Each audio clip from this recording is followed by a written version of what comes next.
But welcome everybody to Stingray Chevrolet. Susan and I are so happy to have you here, and that's something I wanted to recognize. This beautiful tree right here, every year she does it, but I think I really want to recognize and appreciate my wife Susan for the way she did this tree this year. It's beautiful.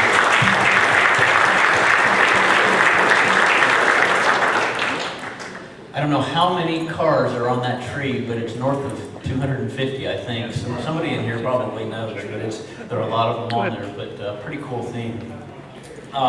Again, welcome. I'm Steve Hurley, and my wife Susan and I are happy to have you here today to be such a part of such a special event here at Stingray Chevrolet. We're here today to honor Bill and Betty Tower for having the Betty Skelton car behind me for 50 years. If you can believe that, they've had this car for 50 years. Now, as far as I'm concerned, if you're here, everybody's a VIP, but I do want to recognize just a few people. First off, our public officials. I know we have, first off, our former mayor and Plant City Commissioner Mike Sparkman is here. Wave, Mike.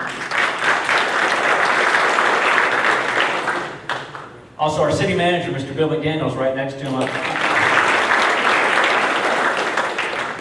And I'm not looking at him, I know he's here. We're honored to have our Hillsborough County Sheriff, Chad Chronister. Where are you, Sheriff? Did he leave? Okay, he did. He was here for a little while. We appreciate him showing up today.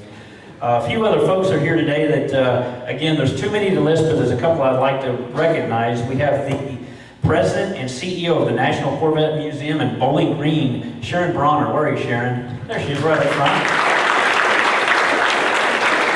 Next to her is the curator of the Corvette, the National Corvette Museum in Bowling Green, Derek Moore.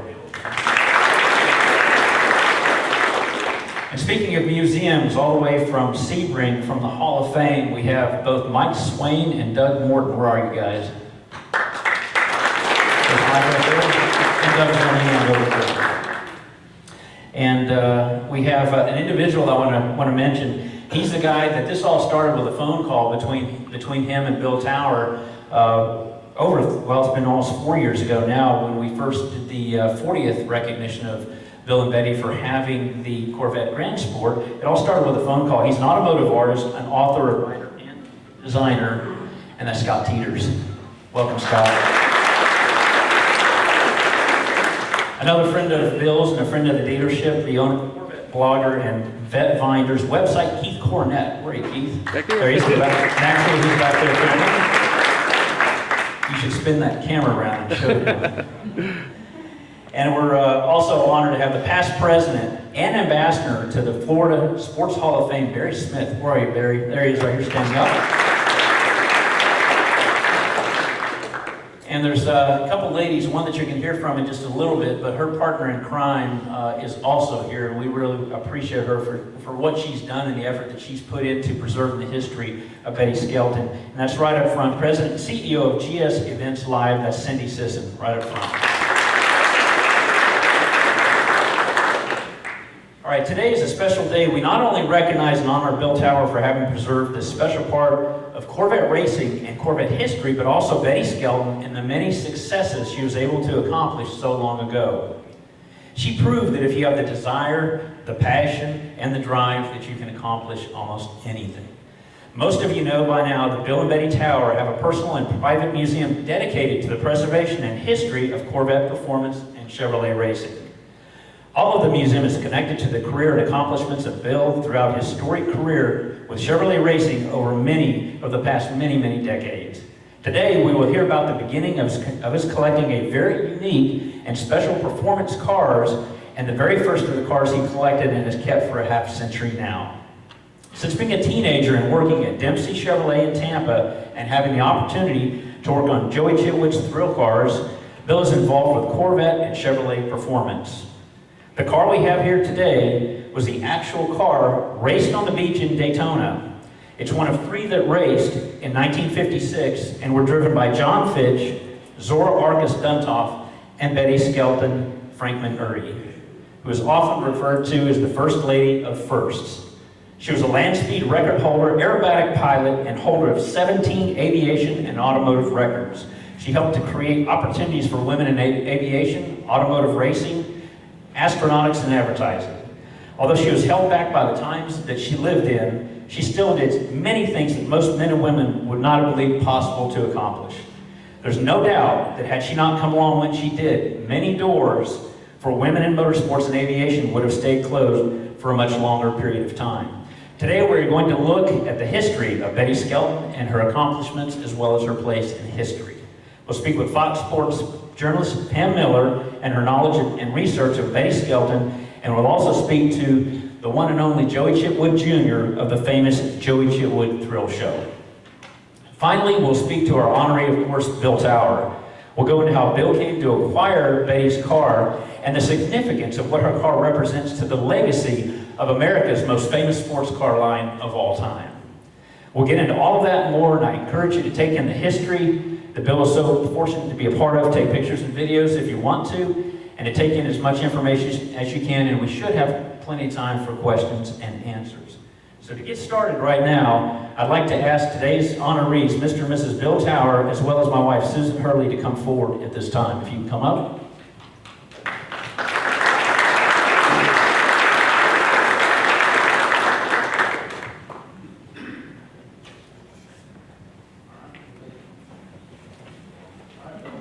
Well, this is it. 50 years, folks.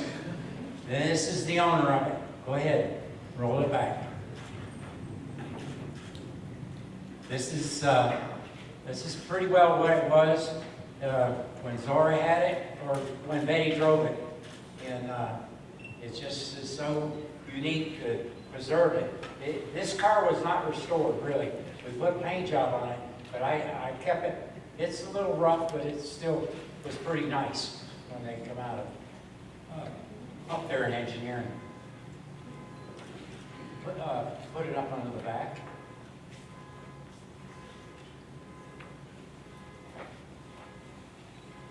Somebody's, wow.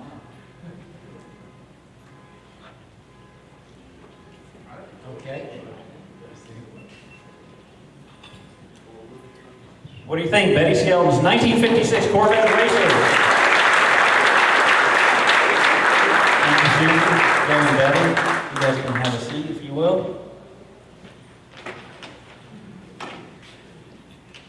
Okay, next up, I'd like to do a little background on Betty Skelton. And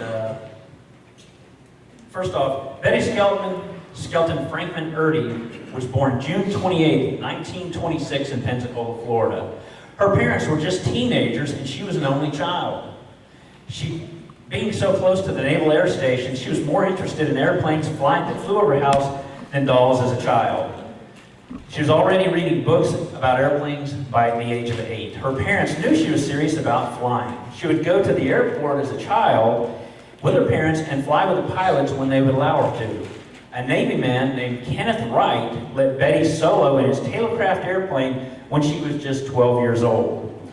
She legally got her pilot's license at age 16. She qualified for the Women's Air Force Service Pilots Program at age 16, but was forced to wait until she was 18 and a half. Those female pilots at the time ferried pilots to the duty stations, but the program was canceled before she was old enough to participate. She did fly whenever she could as a teenager. She lied about her age and claimed to be 18 when she went to work for Eastern Airlines at night as a clerk so that she could rent airplanes to fly during the day. She got her multi-engine rating at age 18 and received a commercial pilot's license and then her instructor's license by age 19. Pretty ambitious. She began teaching at Tampa's Peter O. Knight Airport, and she also joined the Civil Air Patrol not long after it was formed in 1941. Her father organized an air show in 1945 to raise money for the local JCs.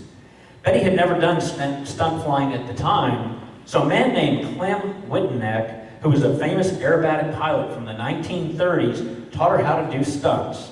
In 1946, she bought a Great Lakes 2T 1A sport trainer and began performing professionally. She was known for flying upside down and cutting a ribbon between two fishing poles at just 10 feet off the ground. She earned the rank of major in the Civil Air Patrol and became a test pilot. After winning the championship in 1948, she bought a pit special to perform aerobatics. The plane was painted red and white, and she was an aerobatic champion in that plane for 3 years, from 1948 to 1950. Despite selling that plane in 1951, she bought it back over 30 years later and donated it to the Smithsonian in 1985. The plane hangs inverted today at the Smithsonian. She set a world light plane altitude record in 1949 flying a Piper Cub, then broke her own record 2 years later, and she held the record for the fastest piston-driven aircraft by going 421.6 miles per hour in a P-51 Mustang. She moved to Raleigh, North Carolina in 1951 and she piloted charter flights. And in 1953, the founder of NASCAR, Bill France Sr., asked her to fly some auto racers. This was the opportunity in the beginning of her to work in the automotive world. He invited her to Daytona during Speed Week in 1954, and she drove a pace car at Daytona and drove a Dodge on the beach at 105.88 miles per hour, setting a stock car record for women. She became a test driver for Chrysler Dodge in 1954, and she drove a stunt boat over a 1955 custom Royal Lancer at Cypress Gardens, and you'll be able to see a picture of that.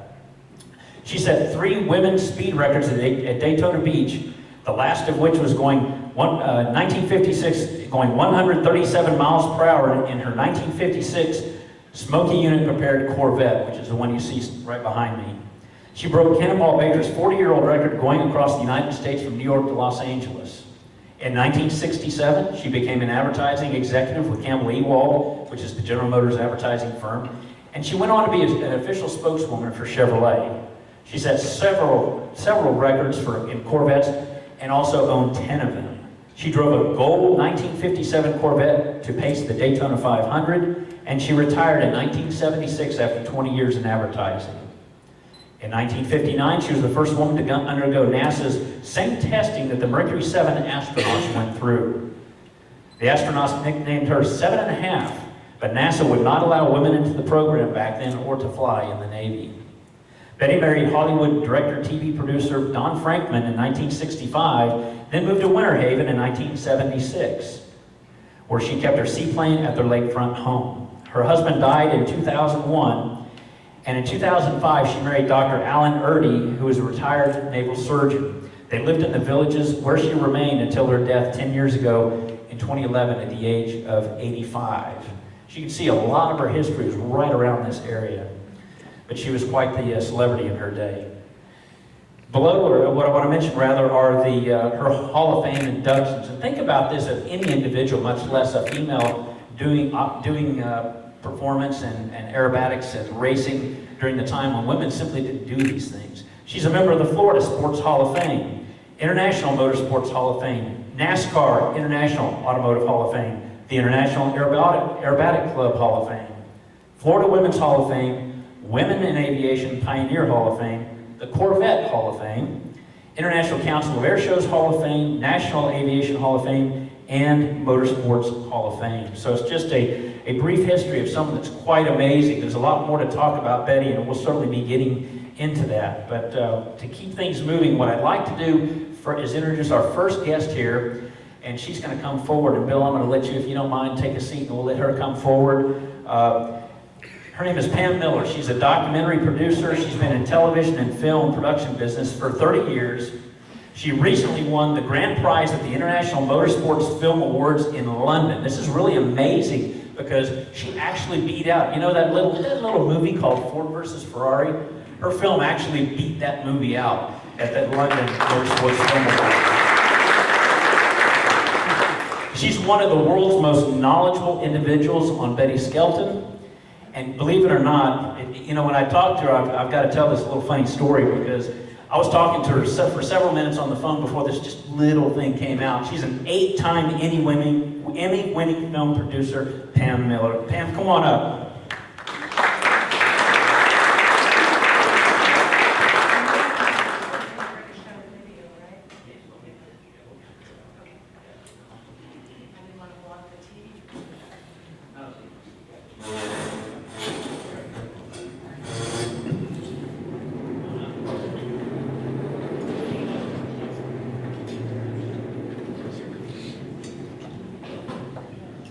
All right, welcome, Pam. Good to see you again.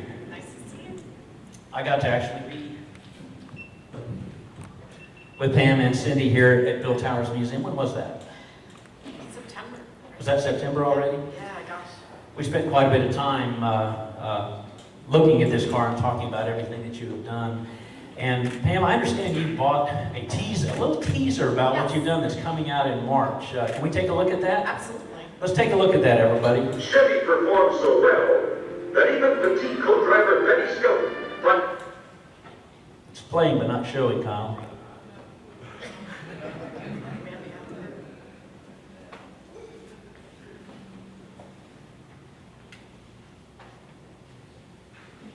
All the testing you do, every practice run, it's always perfect. Does this not happen every time?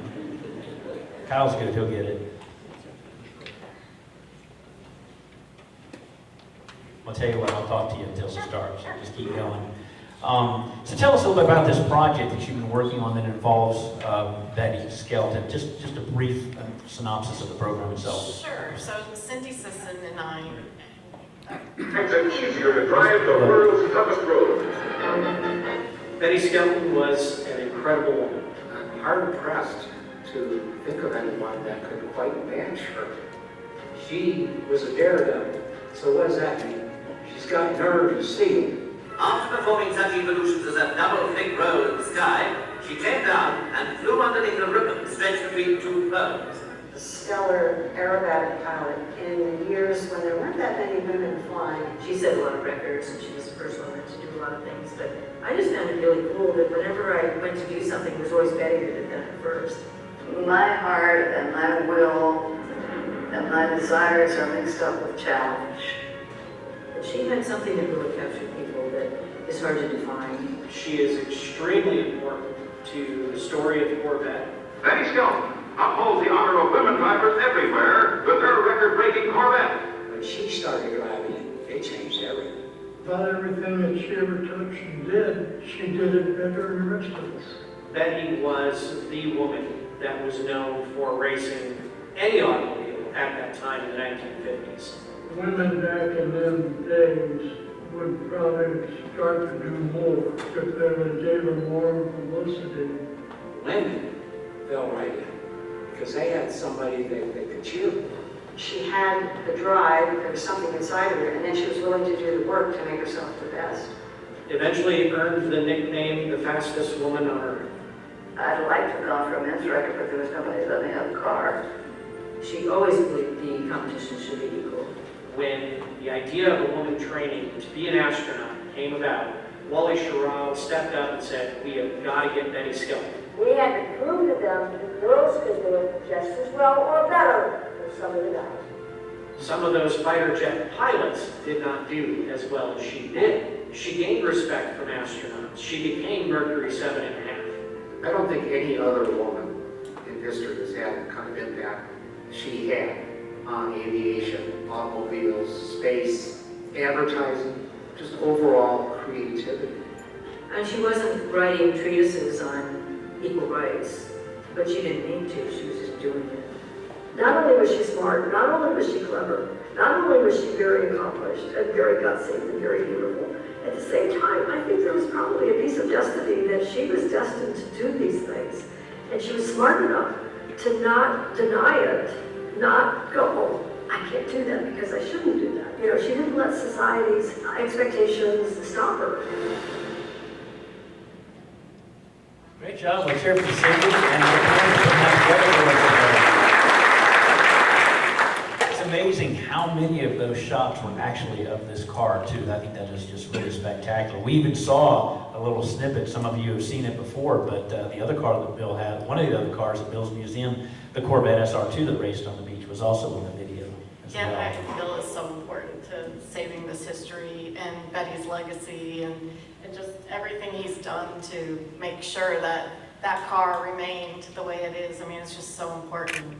So important to women's history, so important to Corvette history. You're a national treasure for doing that. You saw these other cars, and a lot of people, they'll take these cars and they'll powder coat every single part and just plate everything, and you're not really seeing the cars. And I think that's something that you probably noticed that when you and Cindy were there, that his cars are as original as they can possibly be and still be well preserved. And I think that's something very, very special about the way Bill goes about his preservation of these vehicles, because he, just as you said, he does care about the history. Oh, and he pointed out right away the steering wheel, right? Like Betty, if you look at some of those pictures, Betty was about fashion as well, and it was really important to her that the steering wheel matched everything she had in her attire. So, you know, he took care to know exactly what her passion about the car was as well, and it kept the whole package together, which is what Betty probably would be looking down very happy about. I think she'd be very pleased. So tell us briefly, I know your time is short, Pam's got to catch a plane, so we're going to keep her moving, but tell us about this project that's coming out on Fox Sports. Well, Cindy Sisson and I have known each other a very long time, and we have a passion for storytelling and stories about women and cars. We're car junkies, have been for years. And we started researching women that have been left behind to history. And, you know, Betty came to the top of the list immediately. I mean, I'm involved in NASCAR on a weekly basis. I've been involved in NASCAR since I was right out of college, and, you know, I fret to think she was right there, and I didn't know who she was. It's almost like all these men, and, you know, through the anniversary of the history and all these moments in NASCAR have been remembered, and Betty wasn't. I remember I was at the 1998 Daytona 500, and there's a picture that haunts me to this day. My office for CBS was literally probably 100 feet from where she was standing, and she was standing right there, and we were about to go on the air, and it's the 50th anniversary of NASCAR, and, you know, there's so many near misses, and I just can't believe her story was lost to history. It seems like as many people don't know about her, but during her day, she was like a daily celebrity for a period. See, now, you and I talked about it, for a period of probably 20 years, would you say? She was in some type of newspaper or in TV or in movies somewhere. If their social media existed back then, she would have been Kim Kardashian. I mean, this woman was in the paper for everything from her speed records, to her flights, to her appearances, her philanthropic agendas with children, her hairstyle. She was one of the top 10 most coiffed women in America. They had intel from her hairdresser. I mean, she would have been Kim Kardashian of her era.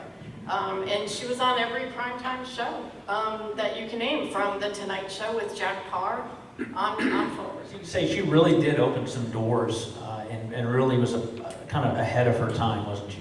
She was, and you know, she wasn't out there screaming and yelling about it. She just did it by example, and you can see it, the way she carries herself in some of these interviews on these TV shows. People are trying to guess who she is, and they're poking at her for everything from her hairdo to, you know, did your husband let you out of the house, and things like that. And she's just very proper and very direct in what she says, and proud of her accomplishments when she's on those shows. But she's not out there in a braggadocious way. She's just very much, her car does her talking, or her plane does her talking, or her accomplishments in the test for space. They do all the talking. Speaking of space, didn't she actually predict that a woman would be going into space? Pretty much to the day, yeah. She knew, based on the requirements to go into space, being so many hours in a fighter jet, that she was not going to go to space. But she knew that it was really important to pass those tests, and really important that people knew that women were trying to accomplish the goal of going to space.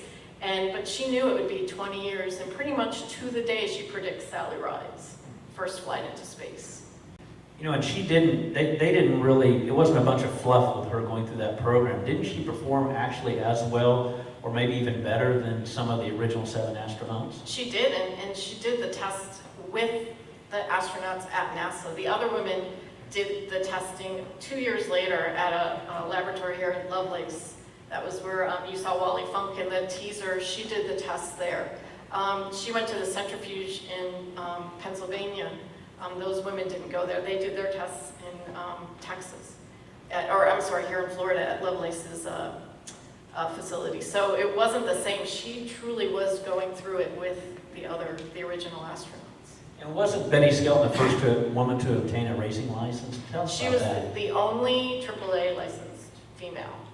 Once women were banned from racing for probably since 1910 till about 1954, she becomes the first first woman to get a AAA sanctioned license. And tell us about, she also was a test driver, and wasn't she ahead of her time with that as well? She was a test driver for Dodge, and in the course of doing that, she ends up actually testing an Indy car, which a lot of people didn't know. She goes and tests an Indy car at the Dodge Proving Grounds with Jack McGrath and Bill Vukovich.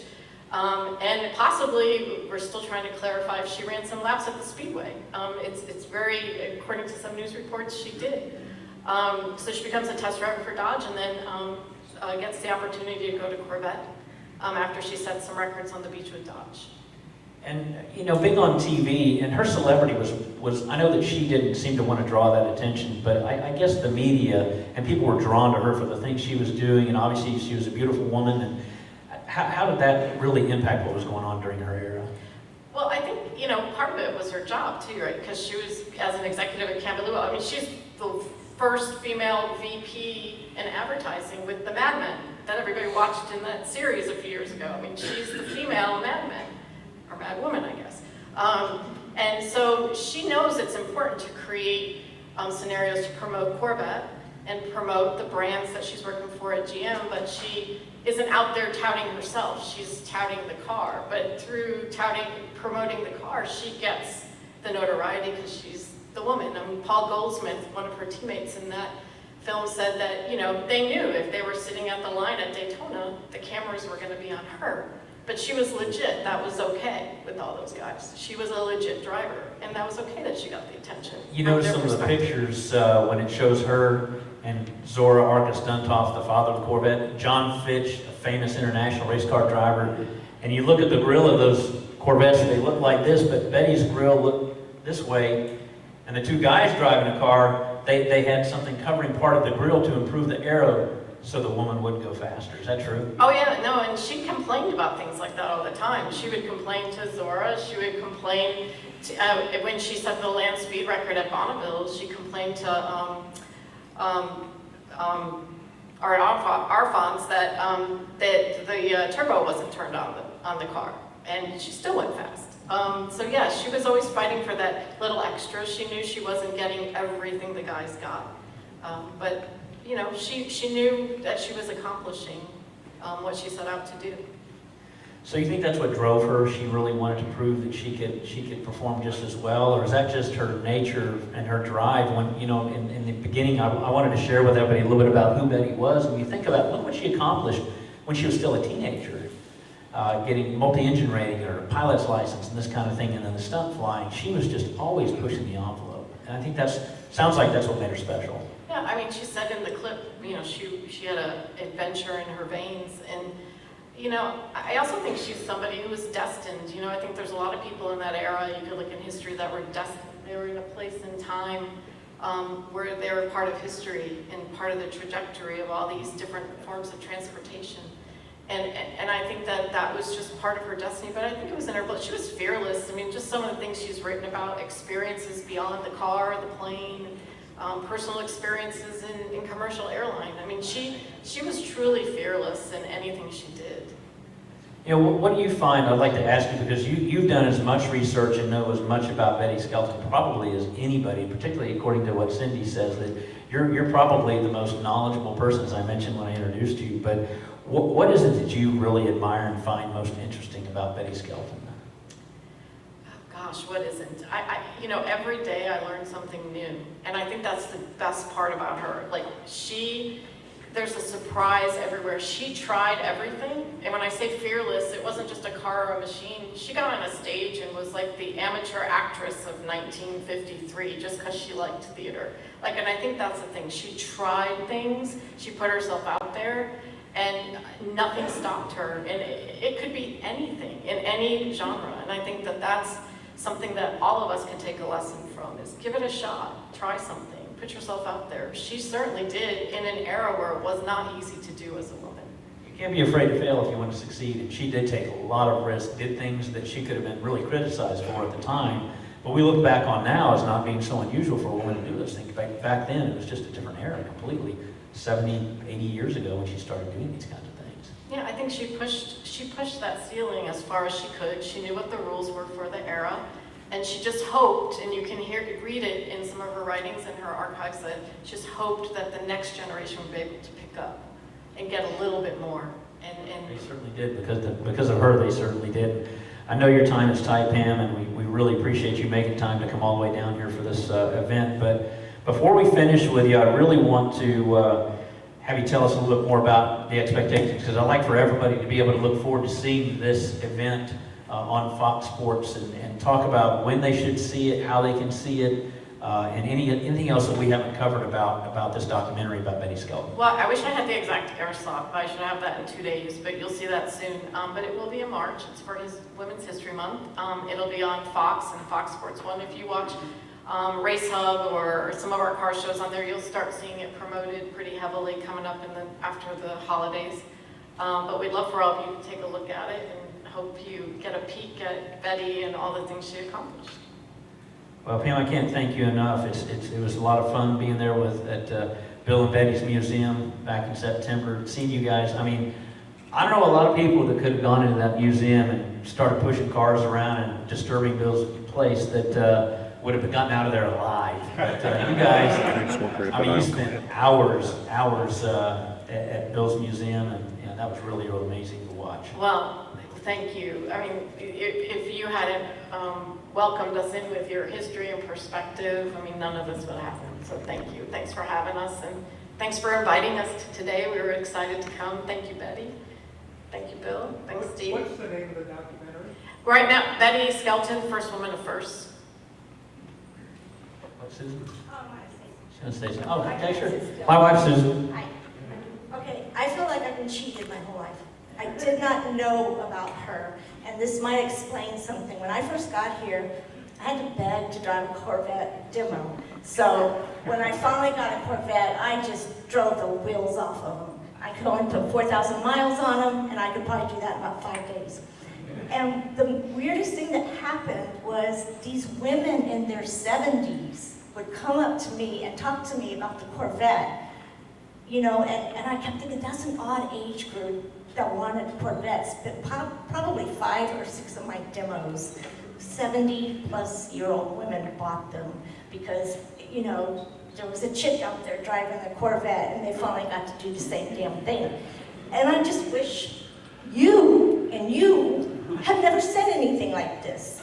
This is something that I think as a child I would have grasped onto her and maybe had more of a direction, so I cannot thank you two ladies enough to, I'm always fighting the fight still. I'm still of that certain age of trying to break that glass ceiling, whether it still exists or not. In my world it does. I thank you two so much. I'm just so impressed. And Bill, I gotta look at you differently now, dude. You know, I thought you had all this stuff. Thank you for saving this history and doing something about it. Thank you. Thank you, Susan.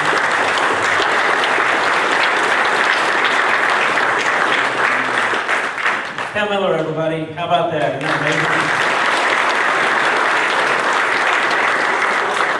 She is going to have to get ready to head out. She does have a plane to catch. Bill, come on. Sure. Quick photo. Oh, I got to get a photo before she heads to the airport. Ready?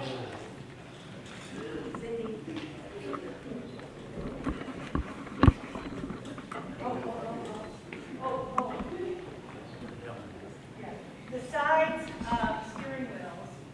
This was her helmet, given to Bill from Duntop. And thank you for the Sports Hall of Fame. They lent us her goggles and one of her other helmets as well. So let's get these in your hand.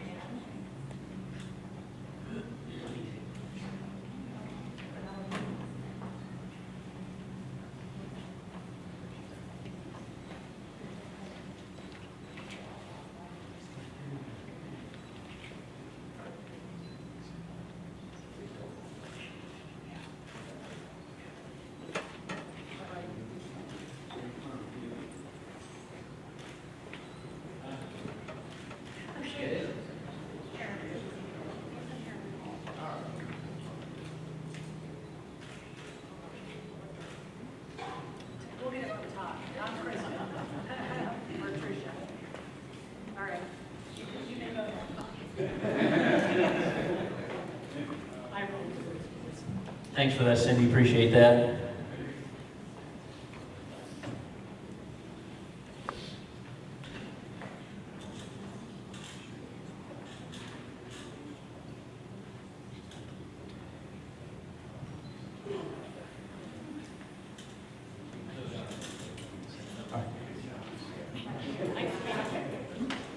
All right, next up, we've got a little conversation we're going to have with another very, very fascinating individual. This person's father was Joey Chitwood Sr., who started the Joey Chitwood Thrill Show. He's a stunt driver, a daredevil, a record holder, and a movie stunt coordinator. He raced at Sebring at the 12-hour race as well as Daytona at the 24-hour race. With over 4 decades of being one of the most famous stunt performers in the world, involved in 60 movies and commercials, including the Bond film Live and Let Die, and the TV show, the very popular TV show from the late 70s and early 80s, Chips. He still holds the record to this day for driving a car on 2 wheels. Let's give it up for 5.6 miles on 2 wheels. Let's give it up for Joey Chitwood Jr.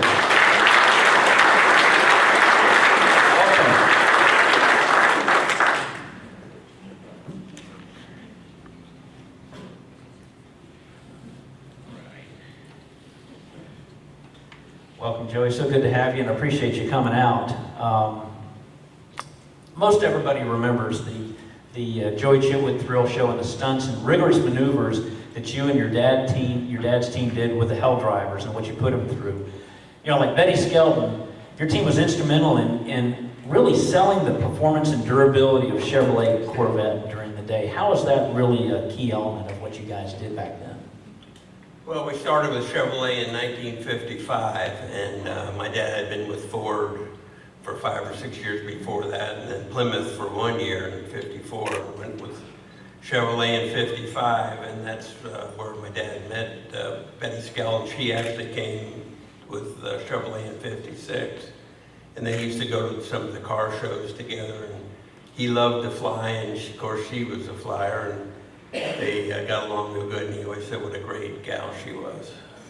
You know, there's such a connection really to something that is of national history, which is what you've done, what your family and your father has done, as well as what Betty Skelton had done, all from this area. And what's really amazing is Bill's career started at Dempsey Chevrolet right here in Tampa, and their cars were delivered at Dempsey Chevrolet when Bill was there. Is that correct? Right. In the mid-50s, when we first went with them, we used to get our cars through Dempsey, and they were under warranty, so we used to take them back there, and Bill used to help us with some of the little problems that we'd have every now and then.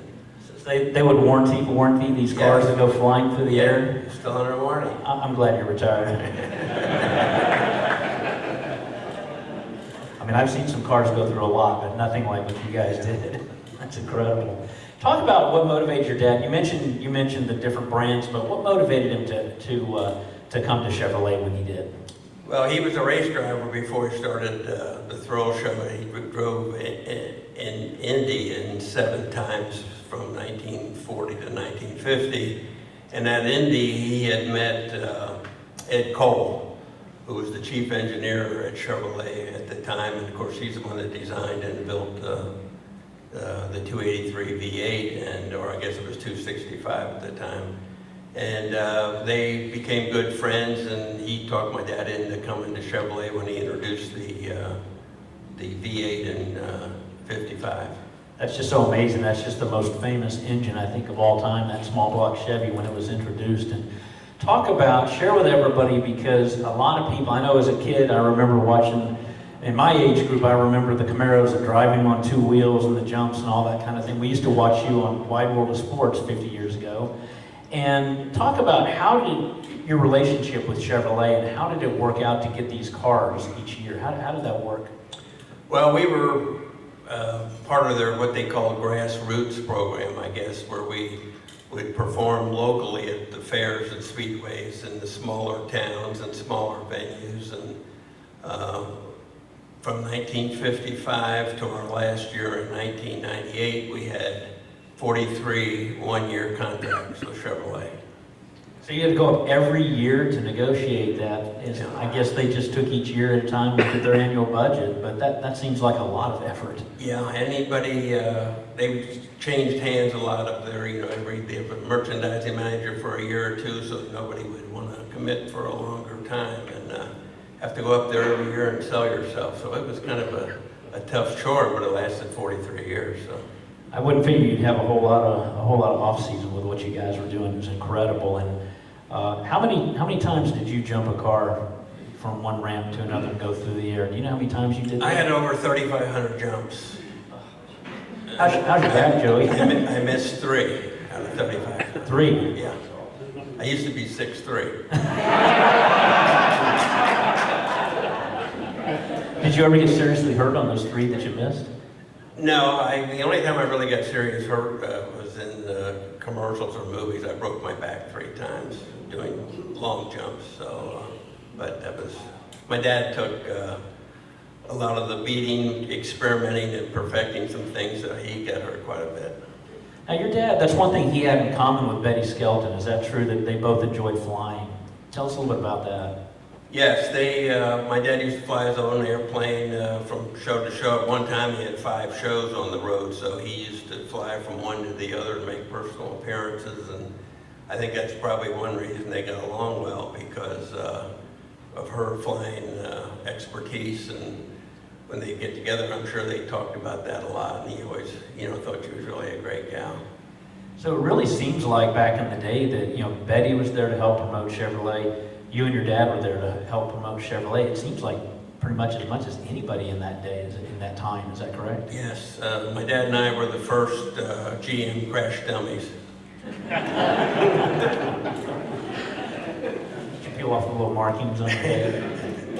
I wanted to ask you, you mentioned the Autorama events, but something that I didn't know is when you worked with Campbell Ewald, I mentioned earlier about the advertising firms, you guys actually travel to not only Autorama events, but is it true that you went to like dealerships to show the performance and what the Chevrolets could do? Something that, you know, today dealers would, if you did it today, they actually got to see the benefits of the Chevrolet product? Yes, when we went to a town, we'd contact the local Chevrolet dealer about a month ahead of time. We had a fellow that stayed ahead of the show.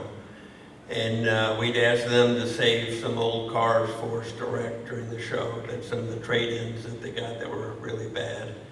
And then they would come out and sometimes do a little parade in front of the grandstand and give them the local exposure. And they would get all the local advertising.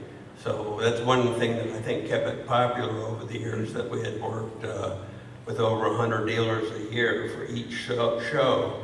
And they'd write letters and, you know, say what a great deal it was. So they kept it popular. You know, that really resonates with me personally, because events like this today, as a matter of fact, and being a perennial top 10 national Corvette volume dealer, to me is very important, because we have passion for the brand the way that you and your dad had passion for the brand, and those events that you did like that are so beneficial for people really to not just sell Chevrolets, but to be impassioned by what Chevrolet represents. And it's been such an iconic brand, and I think that really helps establish that over all those years that you guys did that. I think it's kind of amazing. Yes, I think the people enjoyed. We tried to keep it a family type show, which so would appeal to the whole family. And they enjoyed seeing something done, stunts and precision driving with a car that they were familiar with and even owned. So it really related to the local. And these didn't look like really highly modified cars. These looked like the same cars they could buy off the showroom. Right, they were pretty much stock. Chevrolet didn't like us to do anything to them, so we kept them as stock as we could. You know, there's a 1956 and 57 video of the thrill show, and your dad said, "I drove all 3, comparison-proof Chevrolet was for me," is his tagline. Can you talk about how that came about?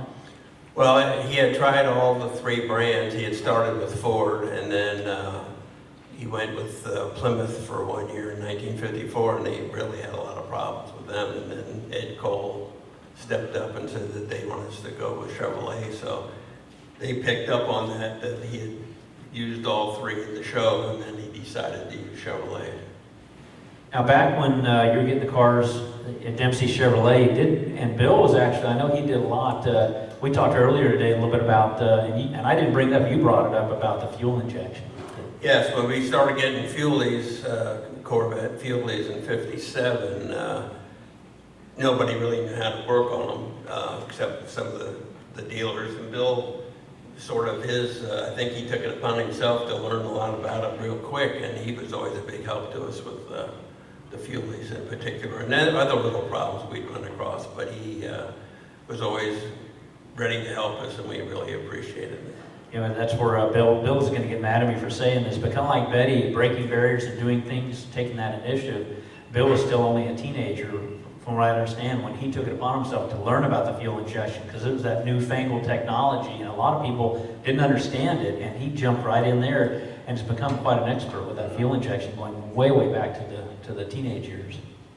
Yeah, he knew more about it than anybody around here that I knew of, so he really helped us a lot. And he also, speaking of helping you, didn't he actually help with maybe skid plates or parts of the car, you know, from all the wear and tear that would be on the cars? He helped you a little bit with that. Yeah, anytime we had a problem, he would try to figure out what we could do to help the problem. And I think he would actually tell Chevrolet too if we were having any kind of problem, so they could make some changes along the line too. So it worked out well for everybody.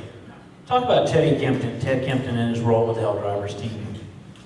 Well, Teddy's a great guy. Of course, had a local shop here, and we used to get involved with him in some of our racing efforts and also the thrill show efforts. And then we built a jet truck in 1987, a Chevy pickup truck that we put a J46 Westinghouse jet engine in, and he helped us with that. So he's been a long-time friend.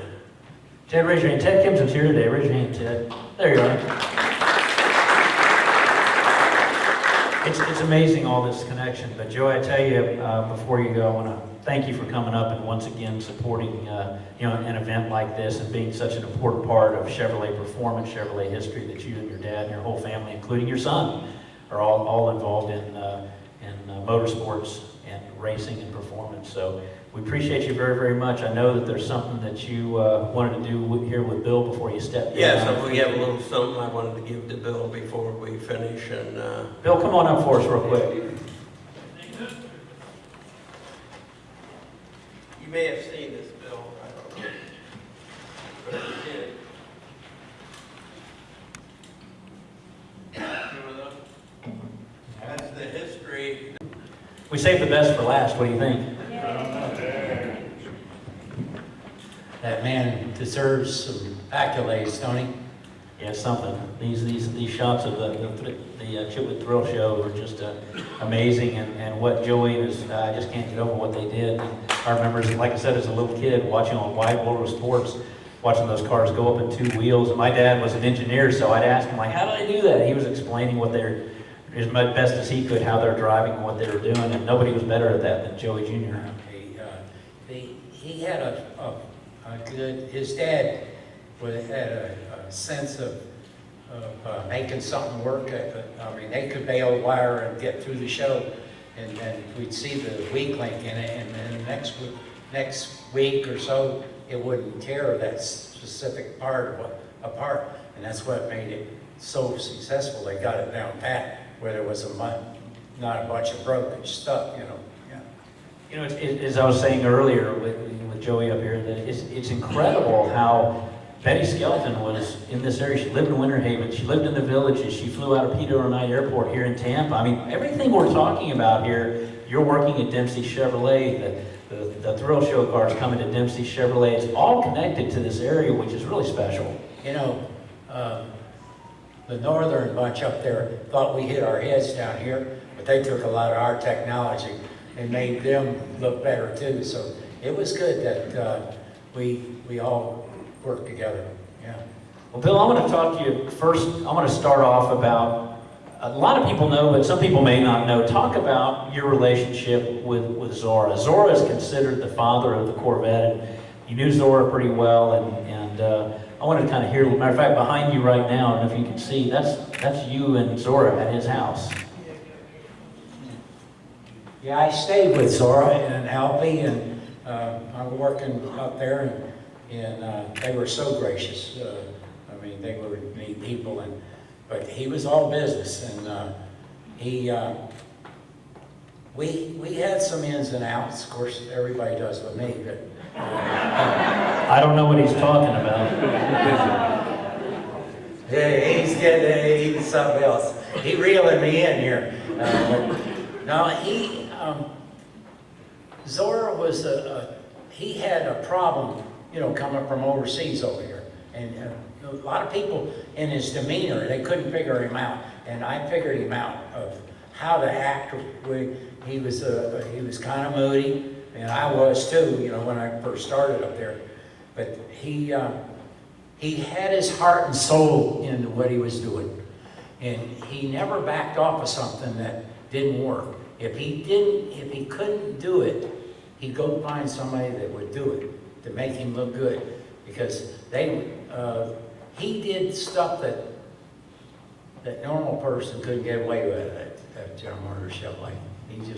Well, speaking of what he would do and get away with, we've seen some pictures of the 3 cars that raced on the beach. There's Dunthoff in one, John Fitch, who was, I think, accredited to being the most successful American driver to drive overseas. So John Fitch, Zora Arcus Dunthoff, and of course Betty Skelton ran the 3 Corvettes on the beach in early 1956. And why was that so important when that happened at that time?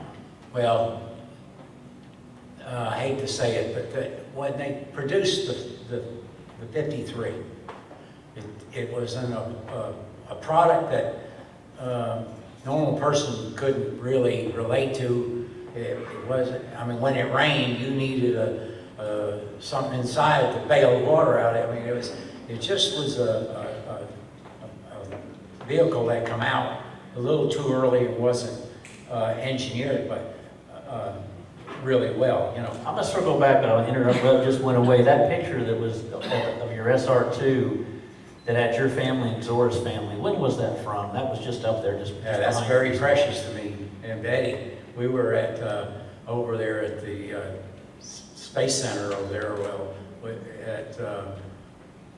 over on the other coast, and Chevrolet asked me to bring it over to Rathman Chevrolet, and so Zora came down and helped me, and then my whole family. You can see how young the kids are, and they come over and they piled in the SR2 at Rathman Chevrolet and got a picture of it. That's very special with me, because that was one of the leading things that all of us was together. They showed the 2 families together, my kids and them. It's a great picture. I didn't mean to get you sidetracked, but I wanted to mention that while that picture was just about to go off. But back to the 56, so you started to say there were all the problems with the 53 Corvette, and why did Chevrolet need to do that run on the beach in 56 when they did that? Well, here's the whole key to all of it, and you're listening, I hope.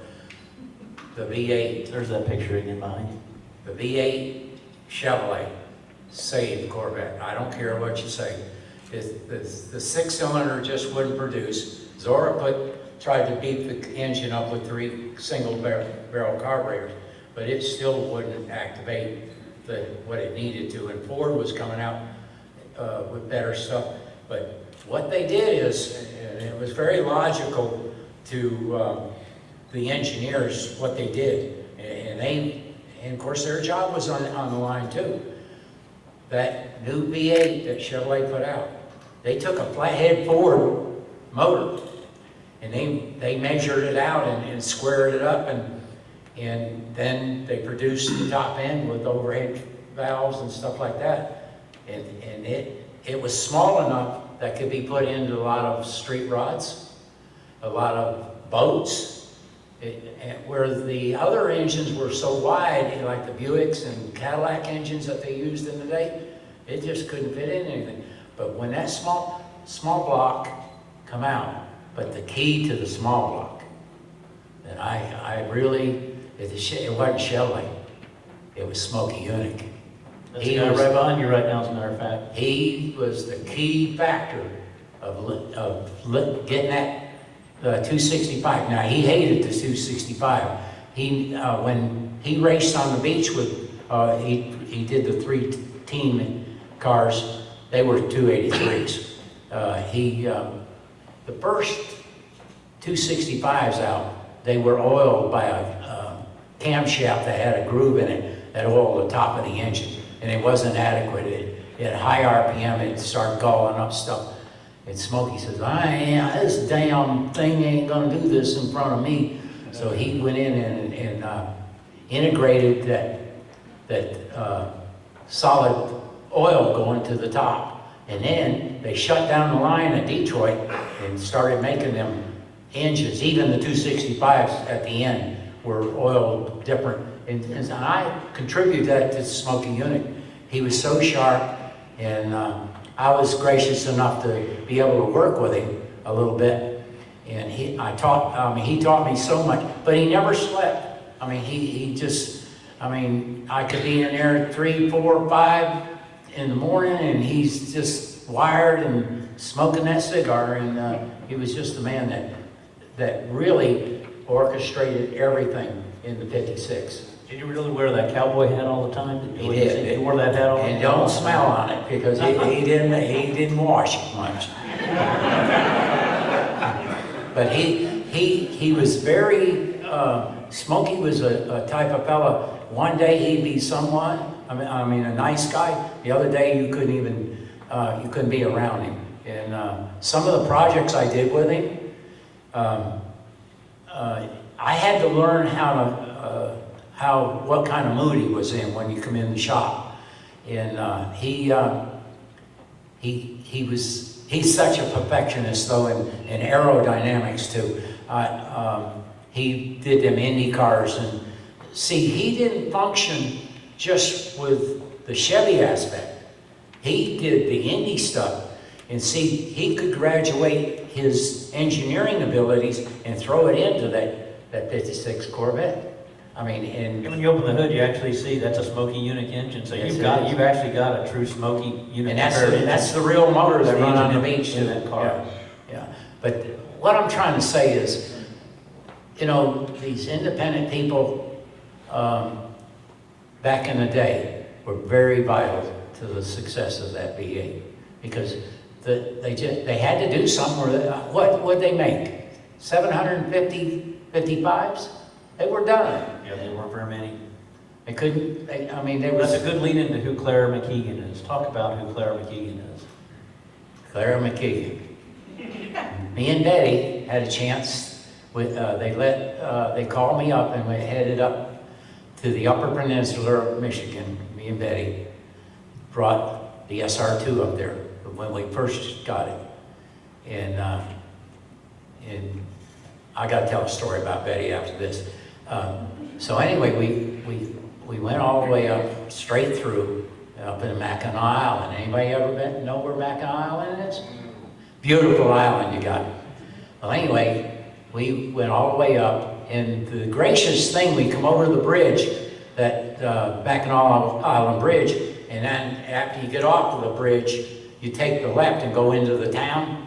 I was so glad to see that town, because it went straight through. But we went up for a function that Mr. Perkins was there, and he was my mentor, and we did. But Betty and I, we got a chance.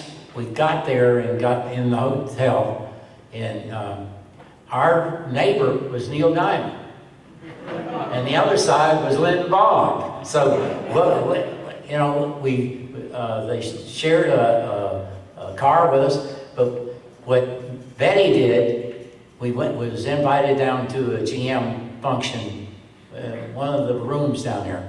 So Miss Betty, she had a feta about all the cars looked the same, like the Chevy and the Buick and Oldsmobile and all that.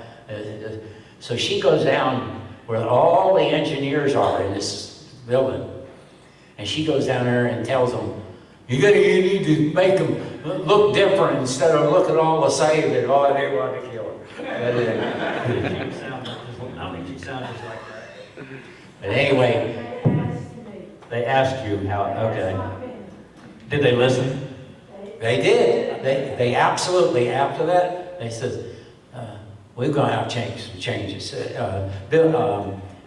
Mitchell was up there and all, and she was weighted right into all of them. When we were there, said, oh, I'm gonna be dead, you know.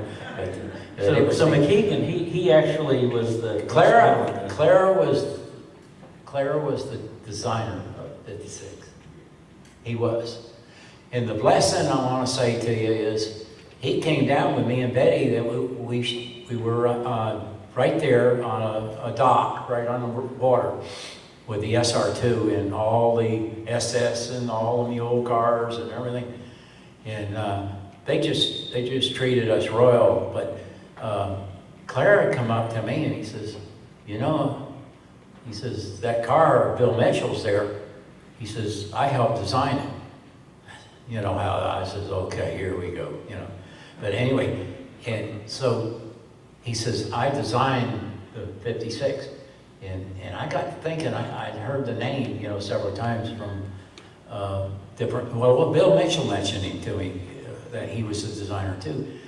But, you know, he had so much against, Clara did, have so much against him, because the styling people didn't kind of, they wanted to keep on with that no handles, that drapes stuff, and here, right. If you buy a car, you don't want to get rained on. You wanted a windshield. You wanted a hard top. If you wanted a hard top or a canvas top, you get both or everything. But it was a drivable car, and that fabulous thing with that single headlights. So what happened in 58? They dual headlighted it up, put chrome on the trunk lid. They were so heavy they'd go hit you in the head. You couldn't, I mean, anytime you put anything in the trunk. So the best to me was the Prius, the 56. Sometimes the earlier ones can be better. So 56, they gave the car roll-up side windows, hard top option available, as you said. Manual transmission, availability of a new dual four-barrel carb setup, which hadn't been available before. But how can you have a sports car without a manual transmission? But they didn't until 56. Well, Zora really came to life when he kept trying to do stuff, but the functioning of the car wasn't the engineering way. But when 56, it was with Smokey, you know, and got them teen cars and did that belly stuff and all that aerodynamic stuff under the car. See, you didn't see it. And the car still got the elephant's ears and all the ducts still under the car that Smokey, you know, designed. Yeah, you can see the cooling ducts. If you look under the car, you can see the cooling ducts by the tire to go towards the brakes. And that was part of what Smokey did, wasn't it? Yeah. But here's what happened. So Smokey and Bill Prance Sr., they didn't see eye to eye. And so I want you to see the roll bar in the car. See the roll bar? See the aluminum wheels on it? NASCAR wouldn't let him run it. They had to take the roll bar out of the car and then run, Smokey had to take the roll bar out and then put steel wheels back on the car. So Smokey says, well, I'm gonna get them. So if he can pull it up, you can see he put white walled tires on the car. He put 55 hubcaps on it and put the steel wheels on it and she run it on the beach with them steel wheels. And how about, we talked about earlier about about how Smokey prepared the car, but also Duntoff's car, John Fitch and Betty. Was it really that, I want to hear from you kind of your thoughts on, you could see it looked different. Why are you doing that to me? Well, Smokey was fond of making them all even, but Chevrolet didn't want to do it, or Zora didn't want to do it, in a sense. Fitch and Zora had pretty well equal cars, you know, in aerodynamics. Betty had some limitations to it, let's put it that way. You know, with what you described earlier. You can see it about the grill, with the grill. Yeah. That was 4 mile an hour. And they wouldn't let her do it. And you can see it in this picture right here where the Smokey, or Fitch's car is on the far side, and then center is Duntoff, and then Betty's is the one with the fully open grill. Well, of all people, you would have to see it and then tell everybody about it. We can't have a woman back then leading the men, right? She probably would have. You're something else.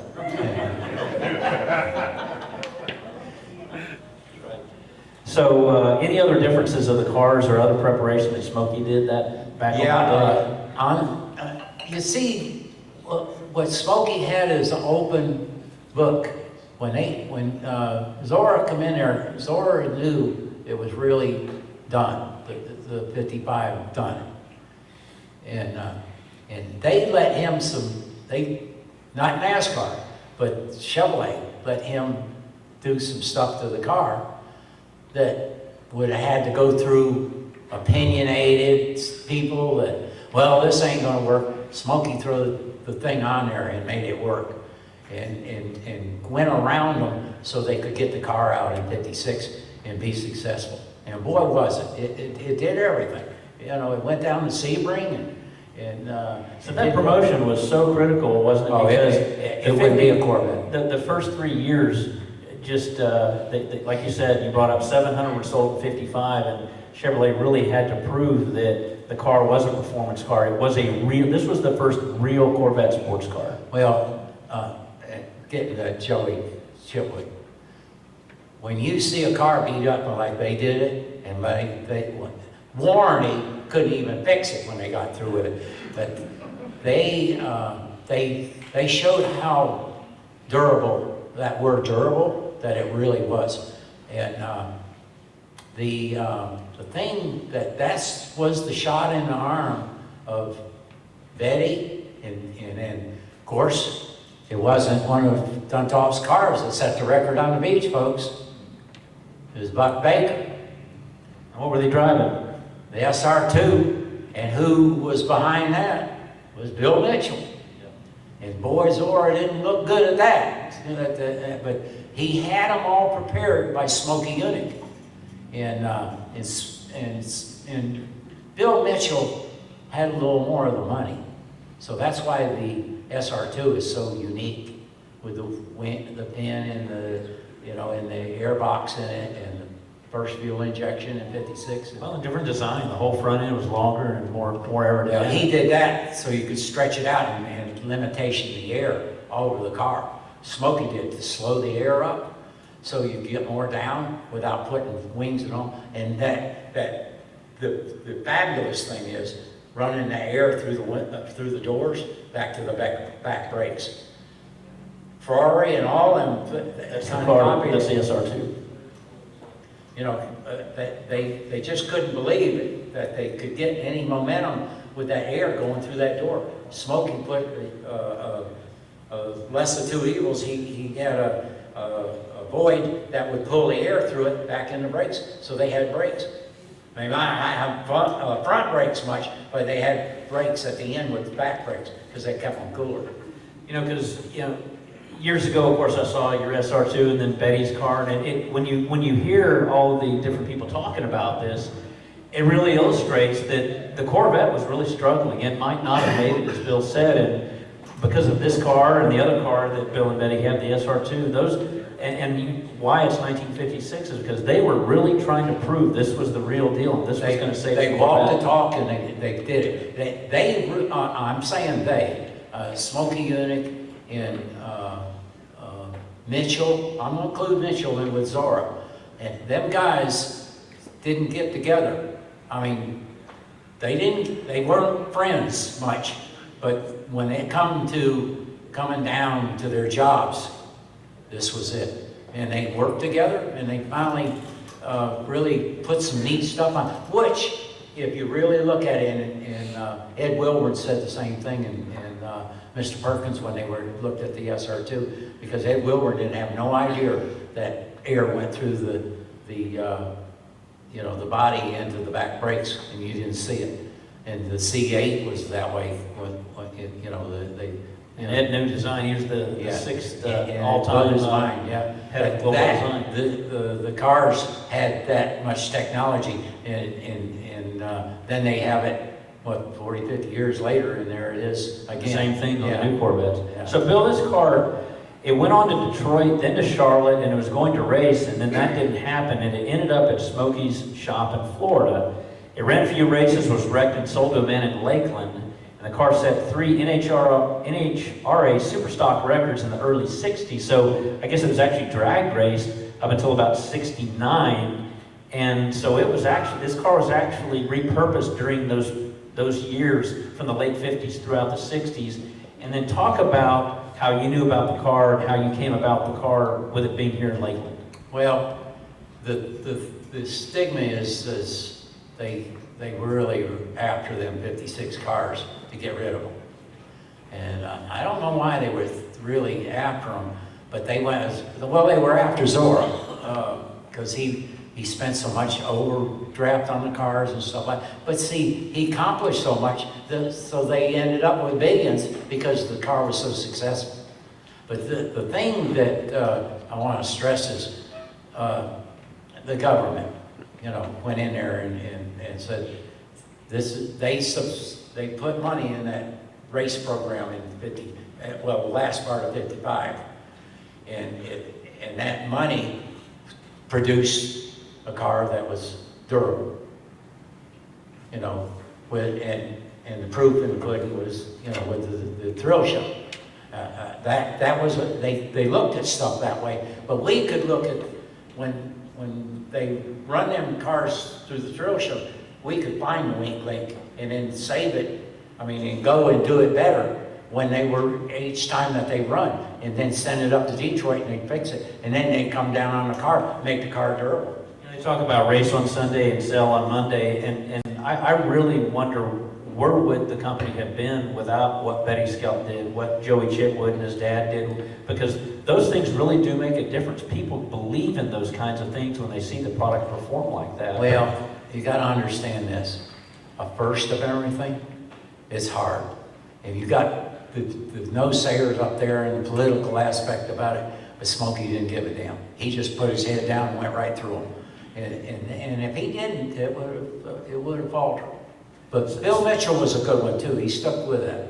So this car, I guess there are 3 of them, and the other 2, as far as we know, are no longer around. But this one did make it down to Lakeland. Is that correct? This is Zora now. He said, "I'm going to save Betty's car. They ain't getting to it."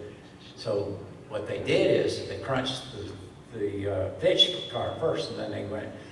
They had to do it because they paid for that. The engineering in it, and then they discarded it and used the funds to fund it to make it, and then they turn around and they go back to the government to get another subsidy of making more new parts with another bunch of money. But the first was really rough, so they went up there and they crunched it, and then so Zora put it undercover, and then that's how it got away and ended up going. It didn't get away then. He had to keep it under wraps up there. He moved it out. I forget where he said. Did he get it to the Smokey shop before it ended up? No, it didn't go to Smokey. They were all down there looking for it. He had it at some warehouse that they were doing. Actually, it was a government installation, and they didn't know it. See, Chevrolet was into the building vehicles, vehicles that like tanks and stuff like that, and it was in that warehouse in the back. Zora put it back there, and then several years, 7, 8 years later, Zora come down and give it to Clara McKeegan. Is that how it made its way onto doing some drag racing before? No, Clara had it and put it up, and he knew Betty pretty well too, but he couldn't divulge where it was and all because it was supposed to have been crunched. But anyway, it stayed up with Clara for so many years, and then it went down here to the guy in Lakeland, and then he's the one that drag raced it. Okay. And how did you find out about the car at that time? I knew about it because I knew this. Or where it was, I guess. Clara knew I wanted it too, and it still had that special ID number still up on the dash. I knew, I followed it. And then the funniest thing is the fellow that owned it, he wanted to, he was into barrel racing, his wife was, and his daughter. they raced horses, I mean, round barrels and stuff. And they wanted to find they wanted to get this colt that was trained and stuff like that. So he called up, and I was doing the engines. I did this drag race motors. And he said, I'm gonna sell the car. And he says, you want it? And I says, I sure do. And I put some money on it and then kept paying and kept it over there for a long time. And then I put it in Betty's kitchen later. Really in the kitchen? It was in there. We was adding on in the house, and I said, man, that thing's got, well, first of all, I didn't have room for it, so when it got to the house, it went next door to the shop next door to me and stayed there several years, and then there was an opening in their kitchen, so I put it in there. Hey, can you believe your wife come home and see 4 cars in the kitchen? She wouldn't like that so well, but she wouldn't be surprised if it happened, I guarantee you. So this car, actually, so to be able to fund their barrel racing horse program, they had to sell this car. And then over a period of time, you bought the car and then moved it. And so this car is actually, is it true that this is in, the Betty's car is in Betty's name? Oh, yeah. What do you think? What do you think? Divorce court is hard to get out of. She's such a sweet lady. That's, I get it. Yeah, put it in your name and then it can stay in the kitchen for a little while. Throwing me under the bus. Yeah, that's nice. Now, you know, it's got a Smoky Unique engine. It's got the correct engine in that he prepared for it to race on the beach. How did that come about? I know you were right in the middle of that at that time, building the engines. Fuel injection. But that car didn't have fuel injection. They wouldn't let her put it on. It went to the SR2. And then Zora run on his for a while, but the fuel injection was, it was experimental in '56. Yeah, it didn't come out in a production Corvette until 1957. This is where I gotta really say that helped me to really step in and see what my life is going to be about. There's a guy that was at Dempsey Chevrolet that mentored me. He says, I went to Oak Park and in Franklin, Hillsborough High, and it was just down the road, Dempsey Chevrolet, and I went in there and I washed cars and changed tires and did whatever little stuff that I did to start at Dempsey. But he come to me and he says, and I can remember him. He says, I am not going to have you be cleaning up cars and changing tires where you need to be learning something, And I says, what do you mean? He says, I'm going to help you out if Mr. Dempsey will help you out. Well, the man called Rochester Fuel Injection, where they were just building them. He says, I want you to send us to the dealership everything you got on fuel injection. And he came down to me and I said, I can hardly read it, much less know about it. It's all wires and everything. I said, I'll never learn. You gonna, or you gonna go on, And I says, well, don't put that attitude, But he mentored me. He liked me. He knew that I should have done something better, or somebody would just let me alone, And he was so gracious that he'd come, and when stuff started coming in, he would learn about it and then teach me. And he found out my way in a sense of learning instead of, he was very peaceful the way, and he didn't yell at you, when you made a mistake. And he had patience with me. And it took it with that fuel injection. But I started learning about it, reading it, and then when we put in, Mr. Dempsey put in to get all the data on the fuel injection. It was so new that they didn't have people to ask about fuel injection because it wasn't even supposed to be out. So each time when we first got all the information and we kept calling back about things to learn about the pumps and the injector nozzles and stuff like that, I had to learn how they flowed. And me you know, I hardly could read, much less that. But irregardless, they started sending all their engineering updates on the fuel injection. You know, it's funny you mention that because as one of the top Corvette dealers, we find, because we sell so many Corvettes and service them, that I know that's true today, even because we'll see things that happen in the field that just didn't come up during R&D, and they do change and make changes and processes based on what they see when the cars come back for service. So I know that they learn by what the dealers are actually doing out in the field. And the guy that mentored me, he would stay in touch with them if we found something that they needed to do. Guess what? They utilized it. They didn't act like you bunch of dummies down there don't know what you do. They looked at it and that started trust with them in Dempsey. And they started sending cars down to us to fix. Joey, you mentioned that during the throw show. The weak claim, you guys actually worked on them. The blame, there was a lot of blame on fuel injection not being good. And it was Delco Remy's problem. The points, and I found that out. And I talked to them, I talked to the people at Rochester. I says, you're building a product that's good, but you're getting a bad rap. It's the points, the dual points. First it was where the points ride on the camshaft in the distributor. That kept busting, and we had them fix that. Then it was the points would actually weld together at high RPM when you, of course, you know, nobody knew how to let up or anything. Just run it wide open, they pre-wound, and then the points started going, they burned and then they would go together, then it wouldn't run. So we dissolved a problem. We resolved it by drilling a hole in the middle of the points.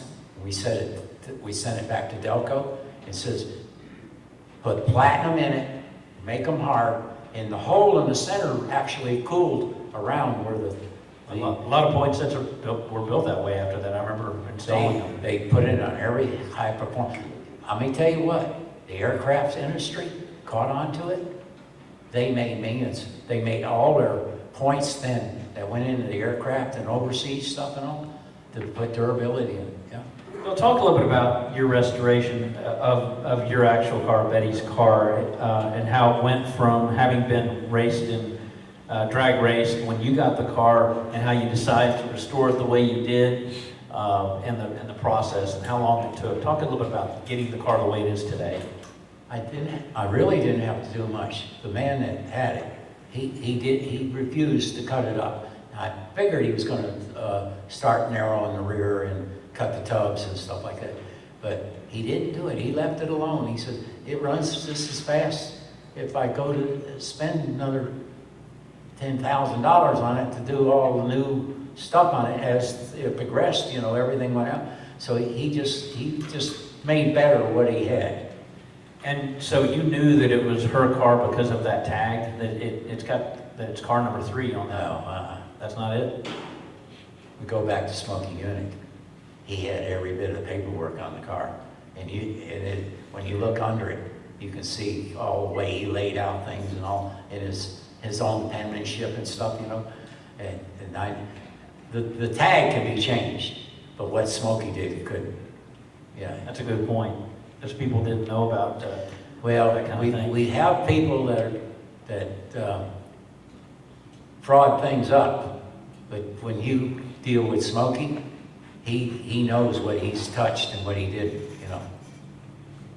So what do you think the impact really was from those cars racing on the beach that day, along with eventually, you know, the SR2 as well? But how did those events, what do you think the impact was? The thing that astonished them people at NASCAR is how consistent the cars were that Smokey did. And none of the others. We had the Fords sitting there. Matter of fact, me and Betty had the car. Betty and I took it to Coney Island. Next to us was the Ford that run against it. It was 7 mile an hour slower. I said, what kind of blimp you got behind it pulling on it? But they were really mad because they had 20 times the amount of budget. And here's that old ugly Corvette coming down through there and running good, you know. So maybe had it not gone so fast and performed that well that day, the future of the Corvette could have been in jeopardy. You know, I asked Zora, I says, why didn't you sandbag? He says, we were there to keep the Corvette. We didn't hold back, and we had the best working on it. And when we sat there, we want to set the record. We didn't give a damn what we would do, and we did the best the car would do, you know.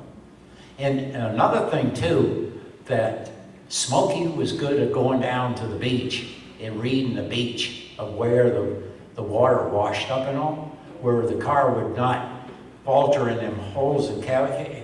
They'd have a better run. The other people didn't know to do that. And where Smokey would make a lane for you to stay in, because he would drive down, and he even rented a motor grader one time and graded that mile with a motor grader because he knew the team cars were going to run. And boy, they were all mad. They said, look at this. And he's got his own, Smokey's got his own grader graded up. He was always looking for an advantage, wasn't But he knew that this was his livelihood too. And he knew that everything that could possibly be to make that car run, he did. So Betty Skelton, she knew that you had the car? I mean, so since you had the car, Betty Skelton, me and Betty, had the car. We put on a thing here in Plant City, and we honored her for we had a car parade, and she didn't show up, but we honored her, and it just didn't work out. Yeah. So the car, we know the car pretty much could have been canceled. What do you think Betty Skelton's contribution to Corvette Motorsports were based on what she did with this car? Well, there was when the lady come in, that opened the eyes, and the ladies from here specified that they didn't want the girls to come in and override, the men. But what Smokey said, the advantage, there was nothing to her. If she weighed 110, and here we load in 180, so there was a big credibility thing of that, But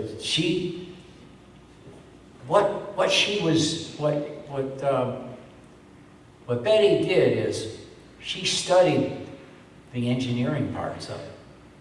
She listened to Smokey of how to drive the car. She listened to make better. She didn't know it all.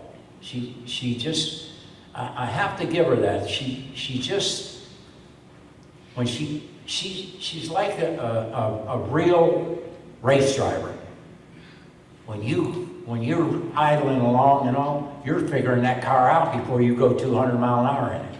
And that's the way he was. You figured out the brakes, you figured out the yaw on the car, which way it's going to react. She did that. Talk about her being on the Dinosaur show, Ed Sullivan show, as far as promoting the Corvette. Dinosaur was the key that got her over there. Dinah did. And that was big for Chevrolet. That was really key because it went all over the world then. And the cars just shined, with what they did at Daytona. Of course, France did too.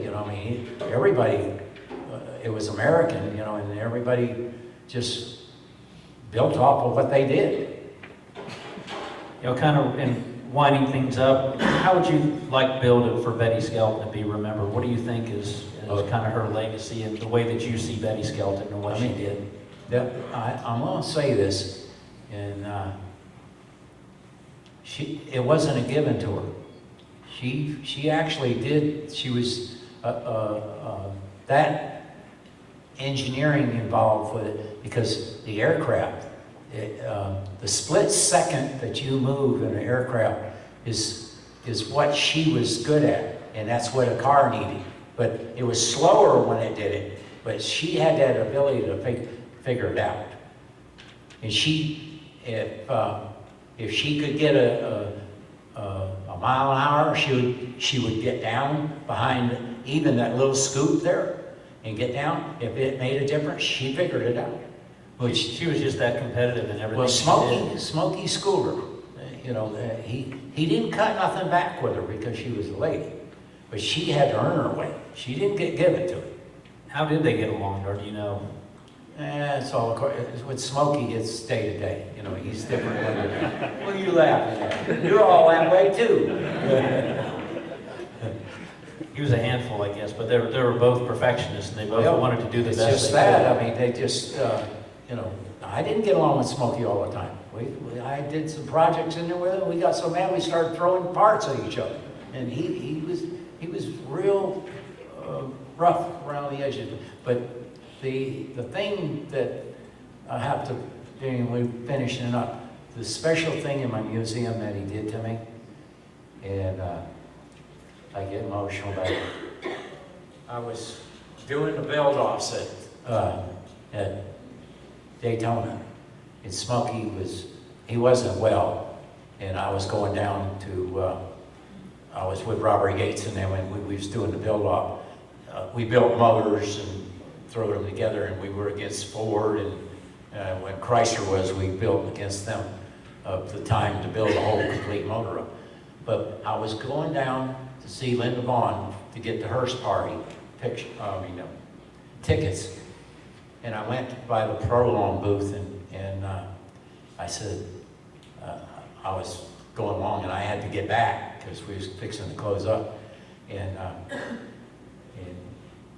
I'd seen the Prolong booth, but I was going, and it was Smokey. He yelled to me, "Hey, Bill, come here." So I said, well, I better stop. And so I went down there and he slid the chair under there, and he wanted to talk a minute. And his wife was right alongside of it, and I said, how's Smokey doing? And she was like that, you know.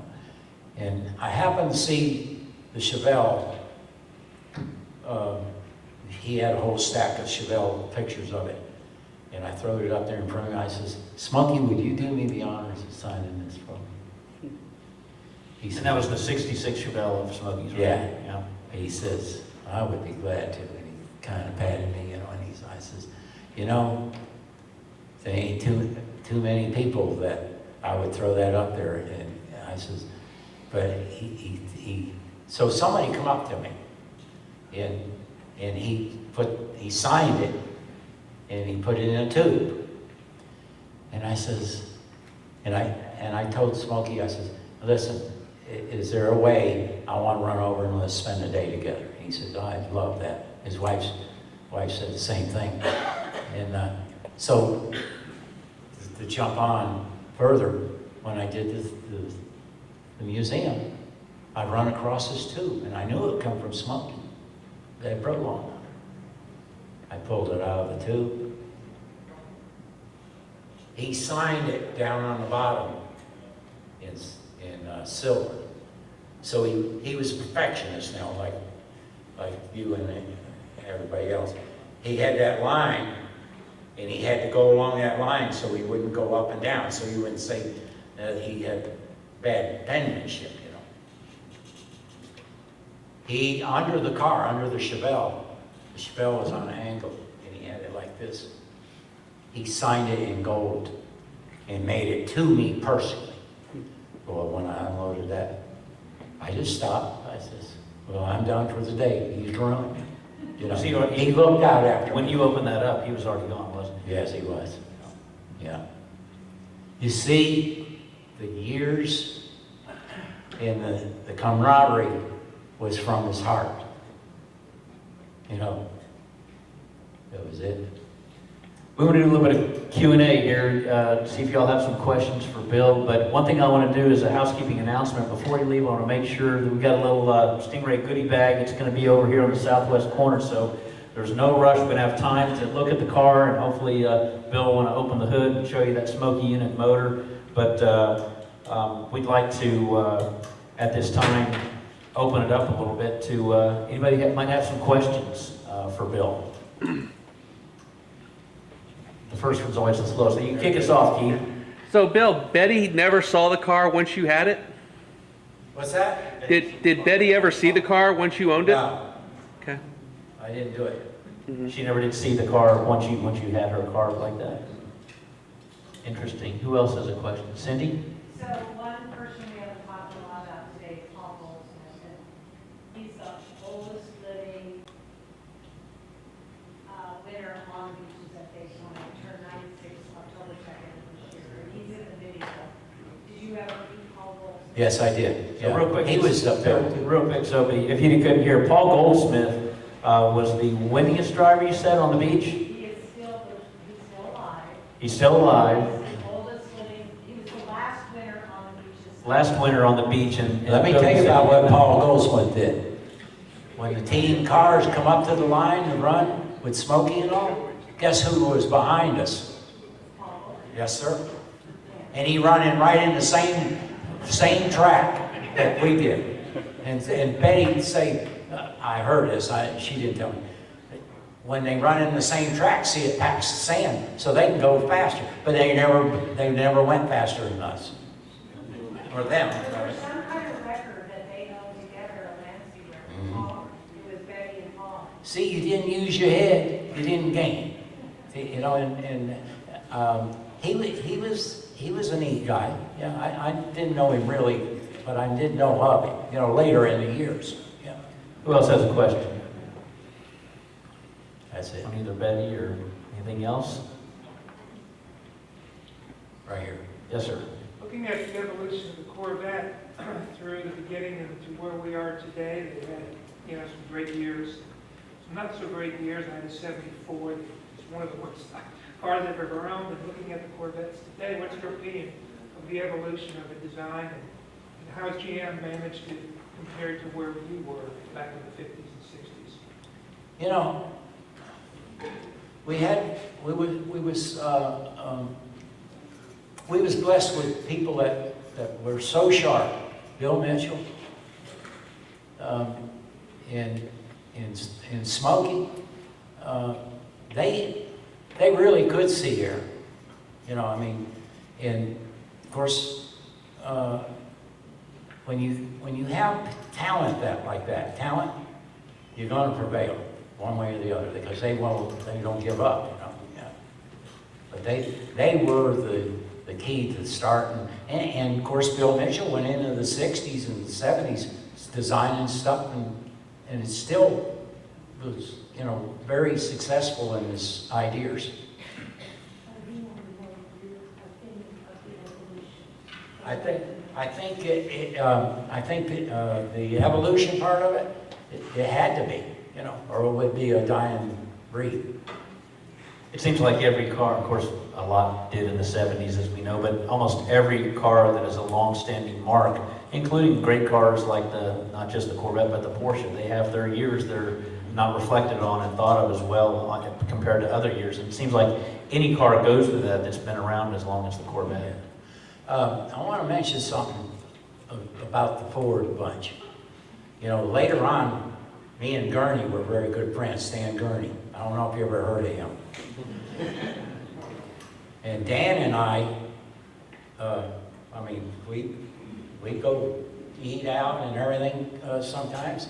But what I liked about Dan is when he designed that, this is going to Indianapolis now, we're jumping the gun here, but he designed that rear wing, and it called the Gurney Lip at Indy. I don't know if you know what that is, and they won with that thing. Well, I kind of throw it in with him and help on that aero part of it on that Indy car with, I actually work with Donahue, but getting it, that's a whole different deal.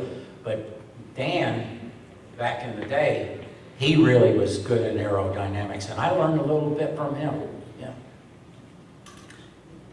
Any other questions? Yes. So where does the car live today? Is it local? What did he say? He said, where's this car today? Where does it live? About a mile from here. Steve loves it. He don't have to go out there in the parking lot. Do you show it? No, I don't show it much. No. I let people come to the museum and see it in there. But the museum is a mile away? Yeah, I didn't know. nobody knows much He's got about about it. six cars there. They all have a story about as colorful as this car. Who else has a question before we finish? Yes, sir. Bill, why don't you tell the folks in here about some of the other amazing artifacts, Chevrolet artifacts that you have at your museum that go along with these cars? We got time for that? Scott asked about artifacts of the museum. It'd be hard to go Look at through my all wife that. shaking her head, don't let him do that. Betty's like, no way can we talk about that. But I think you can kind of give a summary, something. It's almost easy for me to answer that, Scott, because Bill's a pretty humble guy. But not only are the cars there, but there's so much really fascinating memorabilia, because some people have a museum because they are collectors of interesting articles and interesting things. But when you are a part of it and you live through it, it's even that much more personal and that much more interesting. There are things that you just can't even, I couldn't even wrap my head around. And I've always been a fan of history and a fan of motorsports and cars my whole life. I just happened to be making a living doing something, being something around something I enjoyed. But it's pretty overwhelming for those who really care about the history. Bill had me come over one time when a person he was the former curator of the Peterson Museum in Los Angeles. This man Leslie came over, and oftentimes Leslie Kendall. He'll ask me to kind of help and help host, and he was absolutely blown away, Scott, by the things that he saw. And this is a guy from one of the most famous automotive museums in the country. The thing that people come in there that are knowledgeable, they're even curious. And when you get people like that curious, they just can't get enough of it. And they're coming back, that bunch from out in California. But it's just, it was a lot of work, odd hours, and she put up some of it. When I come back, I got out of Detroit and come home and did a lot of it at the house, which that was a good thing to do, because they were all, a lot of people get into your business up there had a little problem. That's why we had to go underground with Vince Higgins, get it, so we could do our own thing instead of getting involved with everybody else, the political aspect about it. Well, before we finish up, don't go away. We're going to do a couple of little things, but want to recognize again and thank you, Bill. Let's hear it for Bill Tower. Wasn't that unbelievable?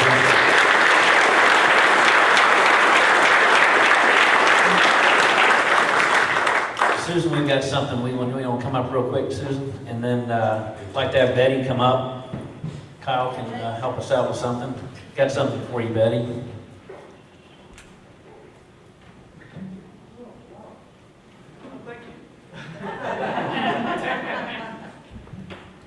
This is from Susan and me, Betty, and we want to thank you so much for particularly with this particular car, for what you've done, for how long you and Bill have had this car, and how really instrumental you were in acquiring this car and being able to keep this car for all these years. Betty Tower, everybody.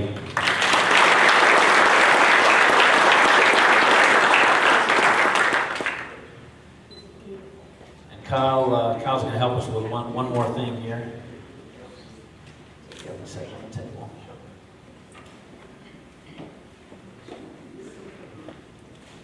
Oh, no. Here, hold on to that.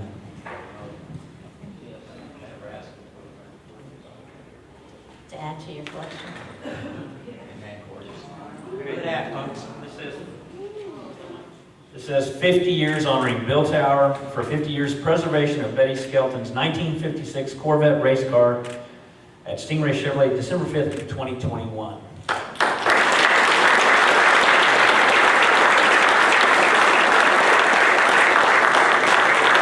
That thing is heavy. You don't have to hold that for very long. I don't know what that thing weighs, but it's heavy.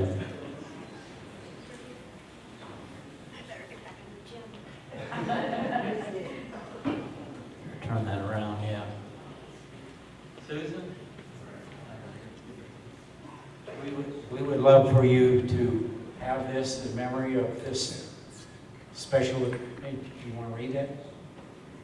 This is so Steve and Susan, y'all have been so very kind and thoughtful to arrange this. It's just beyond our imagination for someone to do that for us and for the car. Thank you for that. Thank you for your support. And Steve's my right-hand man. If we have folks at the house, he's in the kitchen with me or whatever. So he's not just Bill's spokesman or host, he's mine too sometimes. Only I put him to work. I do have to help you to understand one thing though. Bill referred to the car being in my kitchen. You do have to understand, it can't fit in my kitchen now, but 35 years ago, and maybe, 50 years ago, we had a back porch that was eventually going to be remodeled into a kitchen. And so in 2012, actually in 2007, the car came out of my kitchen because it got remodeled into a kitchen. So I just wanted you to know that little bit. And also, just one thing, I wanted you to know that I told Bill why he put the car in my name. I have no idea, except that maybe it was to be put in the kitchen, which he had 4 cars already in there. But I told him, if you ever leave me, I'll sell it. He's still here. 53 years last April.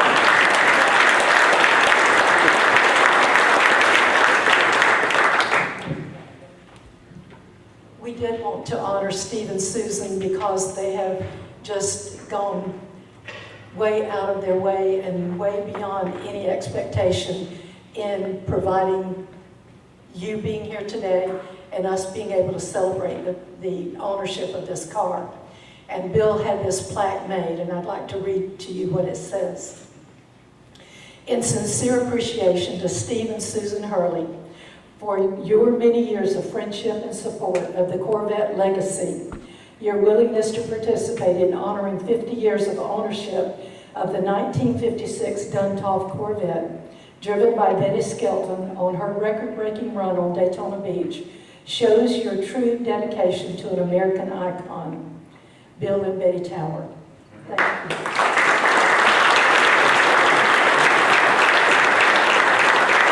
Betty, thank you so much. Thank you, Bill.